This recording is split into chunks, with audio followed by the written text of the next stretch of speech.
Hey you guys, it's MJ. How are you? I wanted to go live and discuss June. It's June 1st today. It's very exciting. We've arrived in the midpoint of the year. This is the month where we have our summer solstice. So we're really in the northern hemisphere anyway, we're really energetically ramping up to be the kind of height of our lightness and our expansion for this year and this cycle. So, 2018 has really, really been the completion year and yet the birthing year. So we're seeing our new life begin to unfold. We're seeing our new manifestations taking form, taking shape. And yet a lot of us have been through some pretty intense energetic shifts over the course of the year, but even in the last 2.5 years, whatever timeline you want to place on it, I can express vulnerably and sincerely with you guys that I too have kind of lost a lot of people. Some out of the blue, some I felt intuitively might be shaken up, and some very surprisingly, I've learned a lot about the different shades. And so for June, it's really just continuing the momentum that we're on, and in a real way continuing to choose your dreams, continuing to choose your better feelings, and continue to choose you. And something that I'm getting about the general theme is for us to remember, those of us who have dreams, who have desires, who have visions, just to remember this little nugget that what we say about other people says more about ourselves than about the other person. So be really mindful of how we're using words and how we're discussing other in our circles, right? Because what's important for us manifestors to realize is that we're always manifesting. And when we're in a funk or when we're in a negative spin about someone else, that's the distortion. We think it's about the other person. It's more than likely about us. It's more than likely our energy, what we're sitting with. And straight up, guys, when we're energetically, if we're trying to get something from somebody, if we think they should do this or they should do that, we're not in our truth and we're not in our integrity. We're still externally seeking. And I'm very, very aware of that because of these last cycles that I've had where I've had to let go. I've forced myself in my own creation to let go of distorted patterns of unworthiness, to let go of patterns where I doubt myself, or to let go of people who doubt me, or to let go of people who don't believe in me, right? And that will all come out, even if we're not consciously aware of it, eventually that will come out in our circumstances if we're committed to the truth. So if we're truly committed to our expansion, whether we like it or not, if there are people in our environment who aren't committed to our expansion as their own, they'll leave. Somehow we'll find circumstances where people will exit our reality, right? But it's so important for us to continue to embrace your own. And this is the juice of life.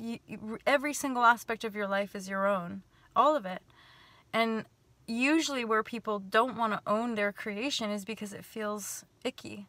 It feels uncomfortable. So instead of sitting and feeling our own emotions, we go around talking about other people, or we go around in our circles and we discuss this, that, and the other about other people, when really we're talking about our own self in essence, And that's something I do with my mentors and coaches. When I need to discuss something, I vent and I express, and I might have rage, and I might say, da da da da, how could this happen? And then I say, I know I did this. But unless I express the fullness of who I am in its entirety, then I can't know the truth that lies underneath that, right? I can't know the truth that lies underneath that venting or that blaming or that attacking or that energy. But if I can just spin it out and then get to the bottom and see where my own unworthiness lay, or to see where my own agenda lay, then I can be clear from it. And then on the other side, I can hopefully have better exchanges with people. I can hopefully feel better in myself. I can feel more clear with my exchanges, and I can be more aware of how I'm behaving and relating to other people, and then allow those higher manifestations to come in.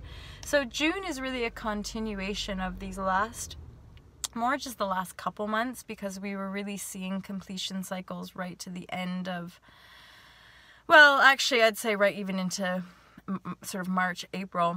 A lot of us were having completion cycles, and still are. I gotta admit, there are still completions taking place in my reality. And yet now, because I'm in the new, the completions aren't so painful now. Like before, even early in the year, there was all this completion and painful transformation, and I had no idea what was coming. I was just like almost stuck in this scary reality, being like, how the fuck am I gonna get out of this? And then like, but I believed I could, obviously, and I made a choice to relieve myself, to empower myself. And things lined up, and now it's all changed. And I remember this from my last, from the end of my last 6-year cycle, where everything was gone, everything changed, rugs were ripped out from under me, and then I owned it and stuff happened. That's really what's taken me to this point of I'll always own it and transform the energy. This, even bottoming out financially, I realize most people wouldn't take the risks that I've taken, and yet they have paid off at this point. And but then you can't force your stuff onto people, you know? So this month really is just continuing the process, continuing to dig deep, continuing to believe in yourself, continue to constantly choose here now what your desire is for the here now, which is always your future self, right? Do you want to feel empowered? Do you want to feel engaged with life? That's something as well that I've felt shift for me, is with popping out the other side of the spiritual communities, as it were, and just considering myself like an artist in the world and feeling a lot more grounded, actually. And now looking back and seeing a lot of heavy duty distortion in different communities that call ourselves this, that, or the other, and none of it really matters what we call ourselves. It's the dominant energy vibration of that collective, right? So how we merge and blend in with one another, it's the juice, right? It is the juice. So if you guys are interested in joining the Fearless Life Tribe, I always welcome new members. We support each other through emotional storms, and we share a lot of our own insights with regard to the path and the journey.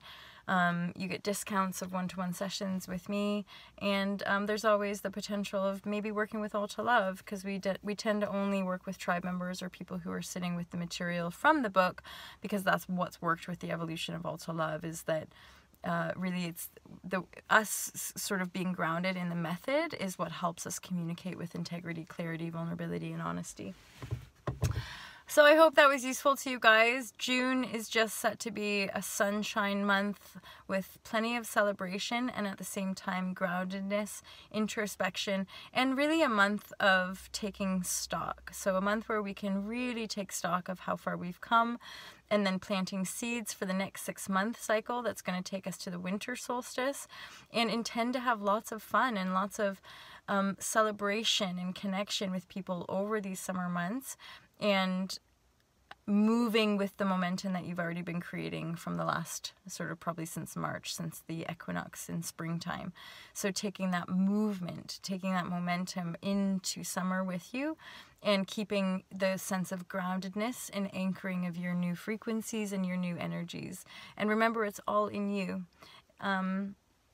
Feel free to subscribe. I appreciate you guys so much, and I look forward to speaking to you soon and seeing some of you on the flip side. I also want to send a big shout out to those of you who have donated to All to Love, which is really donating to Team Love and the mission. So I really there's been a few of you actually who have sent in donations, and I'm just very appreciative. It's been like a dream, right? That it's going to be different for All to Love, and we don't have to follow those sales stuff and marketing stuff, that just genuine heart-to-heart connection will lead us to where we need to go. And that means just total transparency.